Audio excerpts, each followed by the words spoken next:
வணக்கம், welcome to Madhu's kitchen. இன்றைக்கி நாம் முருங்கைக்கீரை பொரியல் பார்க்க போகிறோம். அது எண்ணெயே சேர்க்காத பொரியல். அதுக்கு என்னென்ன போடணும், எப்படி செய்யணும்னு பார்க்கலாம். ஃபஸ்ட்டு ஒரு டம்ளர் தண்ணி ஊற்றி தண்ணி கொதிக்க வச்சுக்கணும்.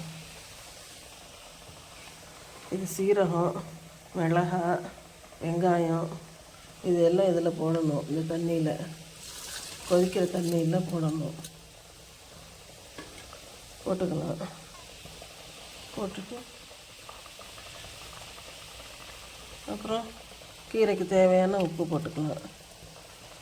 உப்பு போட்டு கொஞ்சமாக சுகர் போட்டுக்கலாம். சுகர் விருப்பம் இருந்தால் சேர்த்துக்கோங்க, இல்லைன்னா ஸ்கிப் பண்ணிடுங்க. நான் லைட்டாக கொஞ்சமாக போடுவேன். இப்போ போட்டால் கொஞ்சம் டேஸ்ட் கொஞ்சம் கூட கிடைக்கும். பிள்ளைங்களாம் விரும்பி சாப்பிடுவாங்க, இல்லைன்னா பிள்ளைங்க கசப்பாக இருக்குன்னு சாப்பிட மாட்டாங்க.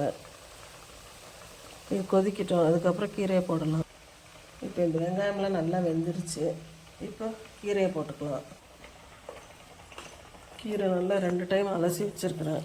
இந்த கீரையை சேர்த்துக்கலாம்.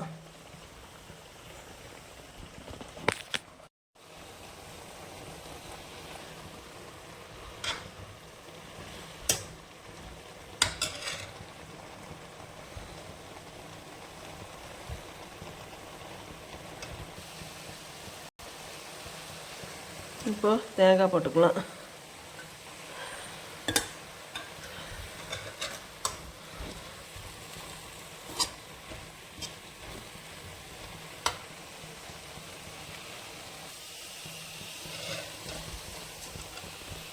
அவ்வளோதான், பார்த்தீங்களா, முருங்கைக்கீரை பொரியல் சூப்பராக ரெடி ஆயிடுச்சு.